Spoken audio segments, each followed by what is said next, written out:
Hello everybody, and sitting here with Zack, Cimini, and my name is Hollis, Barnhart. We're both here. Two heads are better than one from Winning Edge. And you know what I want to do, Zack? Last week we went 5-1-1. We went 2-0 on Thursday, 1-0 on Friday with Western Michigan, and then Saturday 2-0-1. We hit that big 10-star play with Louisville. In fact, that brings our 10-star plays for the first 5 weeks.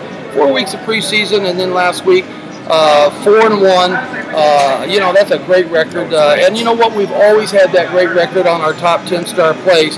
But let me tell you something. I just want to talk about the difference between situational handicapping and also a lot of guys get into that statistical or technical, you know, where they're sitting there, analytics, they're beating their brains out. This team has got 4.8 yards rushing against a defense that holds at 4.3, so therefore, you know what, offense against defense, scoring, this team scores 32 points a game but gives up 32, but this team scores 25 but only gives up 17. So that means there's a 4-point differential, and they got to now figure it out. Let me tell you what situational handicapping is, and it came to fruition last Thursday. TCU, they went up to Minnesota. We played Minnesota plus 17.5. The first thing you had to look at is Gary Patterson. He got married this year. Well, who was his best man? Jerry Kill, the coach of Minnesota.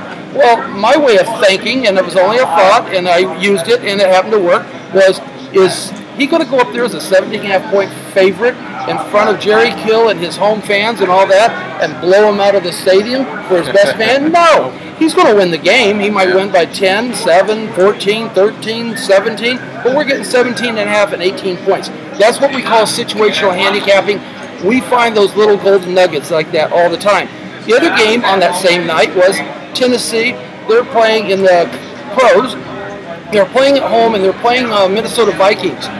And what got me on that game, I would never normally play that game, but I thought, you know what, here's Mike Zimmer. He has won. He went 4-0 a year ago in preseason. This year he's already 4-1, but yet they're a 2.5-point underdog. Why? This is a trap. What is the information? So I went back to the previous week in week 3 dress rehearsal. Tennessee was playing in Kansas. It was torrential rains. They pulled, he pulled every single starter out. He didn't want to risk slipping and falling and getting injured and all that. And he decided to bench everybody, put the rookies and the 3rd and 4th string in, and let them have a mud bath, and then hold his starters till week 4 and use his rehearsal game that week. So they played their full first team 3 quarters in week 4, while Minnesota sent their traveling squad and didn't barely show up. So there again, I took Tennessee, laid 2.5, and guess what? After winning 8 straight preseason games, Minnesota lost straight up, and so that is what we try to look for. Now this week we have an incredible offer at winningedge.com under Two Heads Are Better Than One, Harvard and Zack. And we have a 10-star, another 10-star. We're going to run a record 5-1 mismatch blowout. Now let me tell you something. The sports books, they want the public to win. They have no problem with that as long as it's early. The public loves the favorites, and favorites, they get the cash in week 1 and 2. So we're going to have 3 games in our 3 for the money, a little 3-pack, and it's going to be probably at this point, I know the Big 10-star is going to be a huge, huge favorite as far as blowing out the team. And then we'll probably have 2 other favorites in there. And Zack and I agree on this Monday night game, the Philadelphia-Atlanta game. This is where 2 heads are better than one. We're going to give that out as a free bonus play for Monday Night Football with a complete write-up by Zack. Zack will do the write-up on that particular game. So what we want to do, Zack, is we want to kick off this week looking at the Indianapolis. They're up to 3-point favorite. They're playing at Buffalo on the road, where we see the Colts, they're 22-12-2 against the spread the last 3 years. And they've added, you know what, they can't stop the defense, so what do? They add to the offense. You know, so they got Frank Gore, they picked up Andre Johnson, they have a rookie wide receiver, Philip Dorsett, Ty Hilton, he's the speediest guy on earth.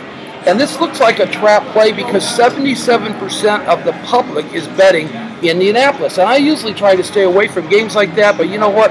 I think they're 100% correct. They're going against Tyrod Taylor, He brings explosiveness, but when? When's he going to bring that? Is it going to be this week or week 2, 3, 4?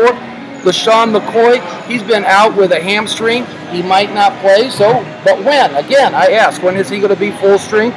They brought in Percy Harvin. I think that guy is a cancer. I got to find out when is he going to bring his chemistry, and is it going to be bad or good? Robert Woods, Sammy Watkins, all right, they're ready to play. Defense, Rex Ryan has got a great defense. Solid secondary. They're a sack machine the last 2 years. But here's something that might be a little situational that I'm thinking. It could have been one of those weeks of practice where all the heads were down because they cut Fred Jackson. Yeah. So with that, and with the fact that it looks like a trap, I think that 77% of the public's going to start off with a win. Books don't mind, so I'm putting my name next to Indy. What do you feel about this game? Yeah, Are we agreeing or not? No, we mentioned this one earlier, and I'm on the Buffalo side. I see it as one of those games that it's just typical Buffalo Bills. All throughout the years, at home, they're a different team. You go back to that Green Bay game last year, it was a similar line. I think Green Bay was 3.5. And for some reason, that team just responds at home. That outdoor stadium, I know weather's not going to be a factor in it, but they respond at home. I like that defense, that nucleus. You know, Andrew Luck, for all the praise that he gets, he's still a young quarterback. He still makes key mistakes. And Buffalo's going to be ready. You can better believe Rex Ryan wants to prove himself. A lot of those guys on that team want to prove themselves.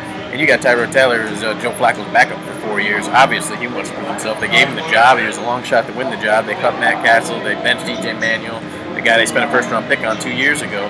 So there's a lot of reasons not to take Buffalo, but I just think this team, especially week 1, and I'd probably have a completely different opinion on this if it was mid-season or late in the season if Indianapolis needed that edge win to get in the bye-week playoff berth, but that's not the case right now. It's week 1. The loss is probably going to happen here to the Indianapolis Colts, I believe, in my opinion. And if they squeeze it out, maybe you get that 3.5 on Buffalo's side, because I'm sure that money's going to move even more on the Colts side of things. So I think Buffalo, it's just one of those games where I think sometimes, especially week 1 in the NFL, teams are rusty out the gate, and I think this is where the Bills' defense can be to their side of things. And then you got Tyrod Taylor, who's a scrambling quarterback, and he's accurate throwing the ball down the field, so that's going to be something completely unscouted by the Indianapolis Colts because there's no film on him, and if there is film, they don't have the advanced scouting to what he's going to do and predict it, who's going to throw to, that type of thing. Well, this is why 2 heads are better than 1. You heard Zack take Buffalo Bills at home. And as far as them playing at home, they usually do, except when I show up. Last year I watched them play against New England, and they did lose that game. And the other reason I think that Rex Ryan chose to start the rookie, I call him a rookie, Tyrod Taylor, is if he fails, at least he has a backup with E.J. Manuel. Had he started E.J. Manuel and E.J. Manuel failed, then he's got a really untested and nowhere to go with no hope with this Taylor kid. So anyway, let's move into another game that I'm very interested in. The Baltimore, they're getting plus 4.5 when they play at Denver. I like the offensive line for Baltimore. I think a couple things are going to keep them in. Joe Flacco, excellent managing the game. He's going to keep you in the ball game, not make too many mistakes. They're going to run the ball. In fact, both teams are going to run the ball. I know that Denver is going to run first, kind of, but I think Baltimore is going to run the ball. Steve Smith, he won't make any mistakes. He's getting a little older. The tight end, Dennis Pittman, I think he's going to be a key in something like this with blocking and running and a few screens set by the backfield. They have a rookie wide receiver, Rashad Perryman. This guy is fast. Watch him burn the sidelines, and he might burn Denver one more time. I remember a couple of years ago that Denver's secondary got burned by Baltimore on the last play of the game. Anyway, the other side of the coin, Manning, he's untested as an old man. I mean, we know what he was when he was young, but he's 39 and he's fading, and he's had 3 surgeries. They have one guy on the offensive line that has come back from last year's team. They rebuilt the offensive line. I don't know if that's going to happen overnight. Monty Ball just cut. He'll probably be playing this week in Dallas. Who knows? Dallas picks up anybody because they like to do it by committee with that offensive line. So it's going to be C.J. Anderson coming out of the backfield. Their defense is a little improved. And here's something that you're not going to see too often. We're going to take a small favorite that's going to win the game outright by 1 point, 3 point, 4 point. But we're going to take the opposite side. We're going to take Baltimore plus those 4.5 points. So let's look for the hook. Get Baltimore plus 4.5. Yeah, this is another one we discussed earlier, and I know we talked about it earlier in this episode. We're on two sides that are better than one for the Philadelphia versus the Falcons game, but this is another game where I think Denver has a slight edge. This is one that I probably want to go to the window on. I'll probably just watch for entertainment purposes. But Denver, Peyton Manning's age, the way Denver didn't cover the spread last year, they were 7-10 point favorites every week. The defense was bad. They just cut Monte Ball, as you said, and Peyton Manning's coming off that hamstring injury. So there's a lot of reasons to say, hey, we should side with Baltimore. They're a veteran team. They've been around forever. They play great in the regular season. There's a team that yearly is in the thick of things. But I think this Denver Broncos team, Gary Kubiak, they're going to have a simplistic offense. But Peyton Manning's still going to be a Peyton Manning, similar to Dan Marino in his last stage of his career. He's going to be able to make those right throws, right reads. He still has great receivers. And I think C.J. Anderson's a real dark horse candidate. I agree with that. Has Manning bought into Kubiak's style of coaching so far? Does he have a choice? I mean, who's coaching this team, Manning or Kubiak? Well, I hope Kubiak is, because we want to keep Peyton Manning healthy. But I look at Baltimore as a team that's kind of been dead in the water in terms of advancing their personnel. Justin Forsett, great story last year, but how many times do you hear of a veteran league minimum running back breaking out and then doing well the second year? Not very often. So I think he's going to regress this year, 29 years old, and having that role permanently. I think that's going to be a problem. But you got two divisions that are completely different. Here's one where Denver, they would just run all over Kansas City, San Diego, and Oakland for so many years. I mean, Kansas City's really improved. At the same time, you got Baltimore, and Cincinnati always gave them trouble. Pittsburgh gives them trouble, and Cleveland would come up once in a while. So there's a little bit more competition with Baltimore playing, which make it look like, well, maybe they're a 9-5 team, a 9-6 team, where Denver was a 12-4 team. Yeah. But it was basically because of divisions. But now they're, parity is getting and catching up with, I think, the AFC West.